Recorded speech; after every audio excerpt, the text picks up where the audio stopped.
Hey guys, welcome back to the game room. Today we're going to talk about my craziest Holy Grail game finds. These aren't the good deals that I got on a rare and expensive game online or in a store or at a convention somewhere. Instead, these are the finds that have an interesting story behind them, where I found something in a place you maybe wouldn't expect. So sit tight, enjoy the stories, and roll the credits.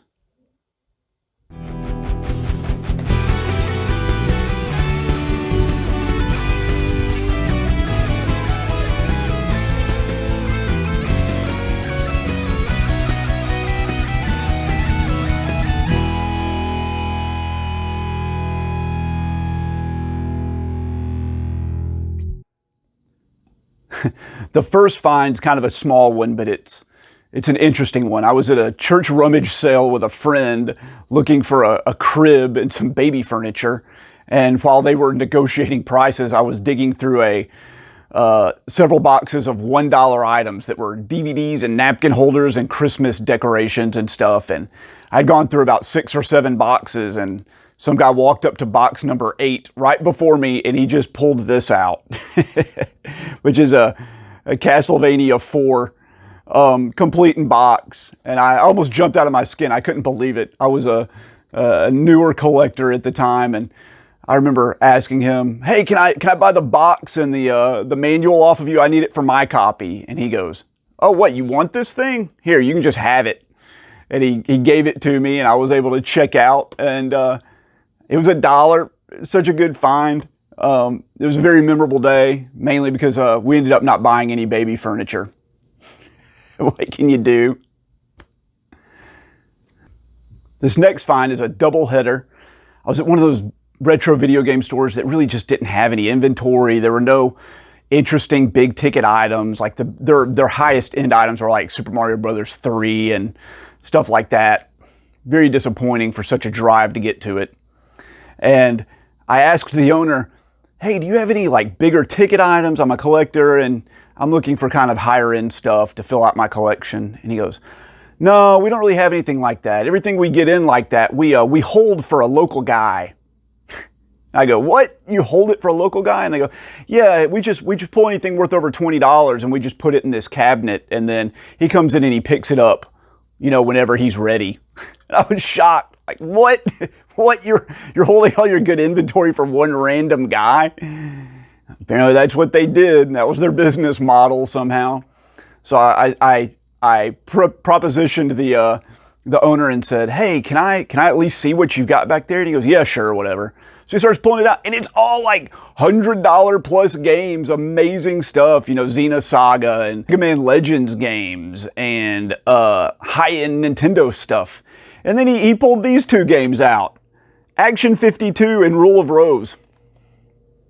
And I was like, "Oh my Lord, what are you doing?" He goes, "Oh yeah, the guy, he specifically asked us to hold those for him until he gets his tax refund." And I look down, I go, "It's the middle of October. It's like 4 months from now. You're just going to sit on him for 4 months till he comes in?" And they're like, "Well, yeah." And I go, "Well, what do you have them priced at?" And they were like, "Oh, we've got them at $150 a piece," which was like a pretty good deal for Action 52 and an insane deal for Rule of Rose. And I just couldn't believe it. And I go, "Hey, I'll give you $350 for them right now. I'll pay you more than he's going to pay you and you get the money." And they were leery to do it. They're like, "Well, no, we don't want to make him upset." And I go, "You have like thousands of dollars of inventory in a filing cabinet waiting for some random dude in town to come pick it up whenever he's ready." And they told me, "Well, it's like layaway. As long as he keeps paying on it, we'll keep holding it for him." And I go, "Well, how much is he paying?" And they told me $5 a month. I couldn't believe it. Could you imagine if you had like a good enough relationship with a game store where you could just pay them $5 a month to hold every game that they had over $20 until you were ready to buy them? What a deal. Anyway, the guy buckled and he sold them to me. I paid him I think it was maybe $330 or something like that. But it was essentially about $160 a game. I was happy to get it, and of course super happy to get Rule of Rose, which, by the way, still haven't played yet.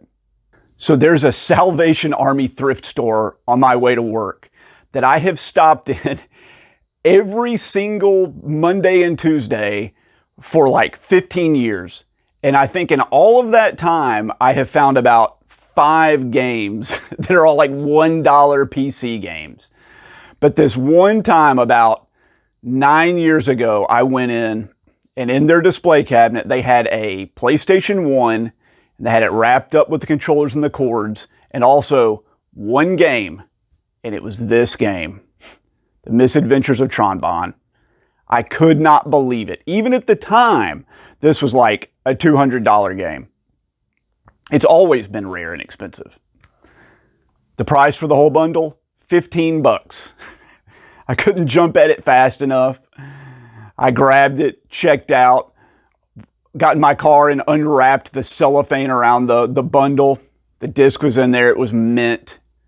So happy to get it. On the downside, I've continued to go to that same Salvation Army every week since then, and I've never found anything else. This next story is an amazing find, but it has a bit of a sad backstory behind it. And when you've been collecting as long as I have, you come across this sometimes.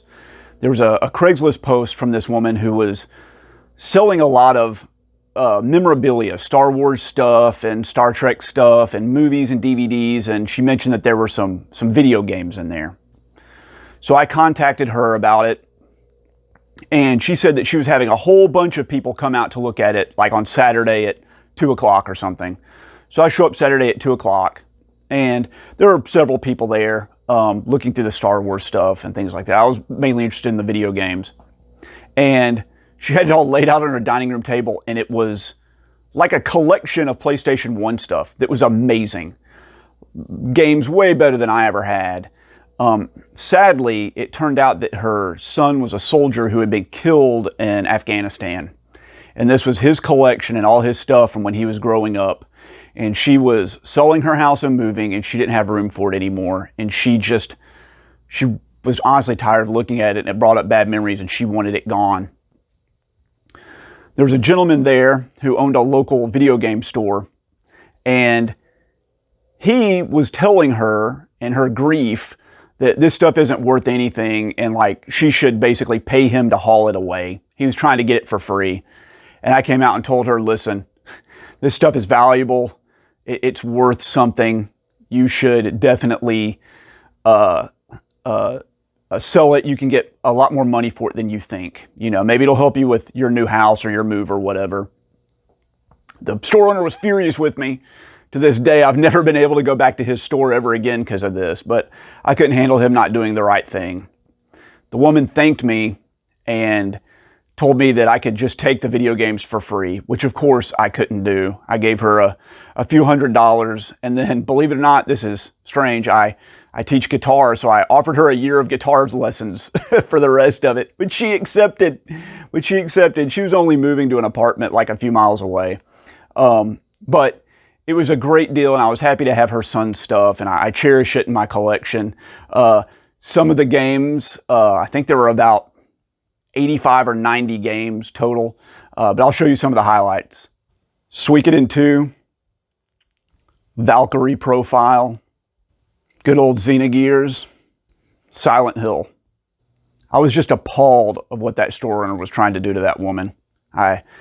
Even to this day, I try to steer people away from his store and cause him to get as little business as possible. I just don't understand when people have to try to make a profit at somebody else's expense.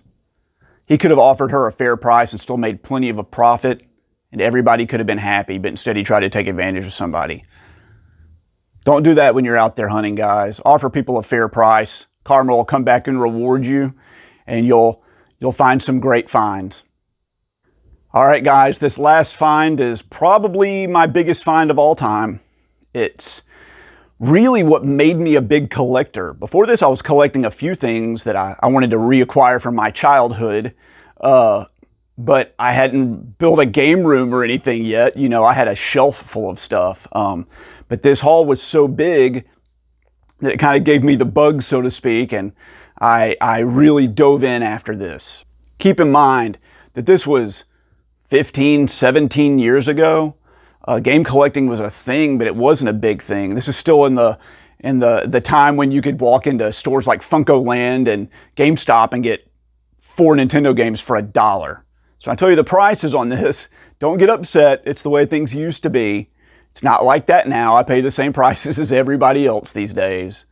But this is the sort of stuff you used to experience way back when if you were collecting. So I was out doing yard sales and garage sales and driving around. And I was coming up to my last one on the list. This is still in the days before GPS and smartphones. So I was using MapQuest. So I had like a printout of directions of everywhere I was going. Oh, that's so embarrassing to say. Anyway, I came to the last one and there wasn't much there. But I did encounter what I like to call a hitchhiker. That's when somebody decides to put on a big yard sale and their next door neighbor decides to piggyback on the opportunity and have their own impromptu yard sale at the same time. They don't advertise it or anything. They just think, oh, somebody's going to be in my neighbor's yard. I'll throw some stuff in my driveway and try to get rid of it, which is exactly what happened here. So I walk into the neighbor's yard and they have various DVDs and some clothes and a couple pairs of shoes, a coffee pot, things like that. And then I noticed some like video game strategy guides and some posters. I'm like, a gamer lives here. So I turned to the guy who's hosting the yard sale. He was a younger guy. He was about maybe, I'd say 21 or 22 years old. And I asked, hey, do you have any other video game stuff, inside your house that you'd be willing to sell? Old Nintendo, Atari, Sega, stuff like that? And he goes, not really. And immediately his wife chimes in and goes, yes. And he's like, yes. So he took me inside their house and they had just had a baby. I mean, this was like a 3 or 4 month old baby. And inside the baby's nursery, there's like a crib and a changing table and some clothes. All of the walls are lined with video games, like what you see behind me here on a smaller scale. I couldn't believe it. And the wife walks in and goes, he promised to get rid of all this stuff to make room for the baby. And I was shocked. And I go, hey man, I'm happy to buy some stuff if you don't want it. Is there anything you don't need? And he goes, I'm actually looking to like get rid of all of it. He goes, I've been picking this stuff up for years. I had a store and I just don't need it anymore. I was trying to collect it, but I don't ever play it. And I said, well, okay, well, I'd be interested in taking some of it off your hands. I have a little bit of money with me. He goes, I'm looking to sell everything. I said, oh Lord, how much do you think you would want for all of it? And he said, I don't know. It'd probably be a lot. I go, well, how much is a lot? And he goes, $200? I couldn't believe it, $200. Now, at the time, $200 was like more than I had ever spent on video games. Just the week before, I had gone into a store and I had bought 400 Nintendo games for $100. So when he said $200, I was like, man, that's a really good deal, but I wasn't like, I'm robbing this guy. And at the time, I wasn't robbing the guy, and we didn't know better. There was no price charting. There were no smartphones. There was no way to look this stuff up, and I didn't know the prices of things. At the time, it might have only been worth $200. Not the case today. So I bought everything from him. I went to the ATM. I got the $200 and gave it to him. And we loaded it up, and it filled up the entire back of my SUV, including the back seat. And I think when all was said and done, it was about 400, 500 games, a lot of boxed consoles, things like that. Included in the haul were the boxed TurboGrafx 16 you see right up here, several common TurboGrafx 16 games, this boxed Model 1 Genesis, and about 70 Genesis games, including some really good Genesis games I didn't even know existed at the time. Hyperstone Heist, Sunset Riders, which is a banger for sure, and Rocket Knight Adventures, a really underrated game. Try it if you haven't. There are also some PlayStation 1 and PlayStation 2 games, and I think some Xbox stuff. I don't remember everything, but it like basically doubled my collection at the time, and it really made me fall in love with the hobby. Okay guys, those are some of my craziest Holy Grail game finds. Let me know if you have any of your own you want to share, put them down in the comments. And while you're doing that, be sure to like and subscribe. Hit that little bell so you're notified when the new videos come out. They come out every Saturday. I appreciate all the support.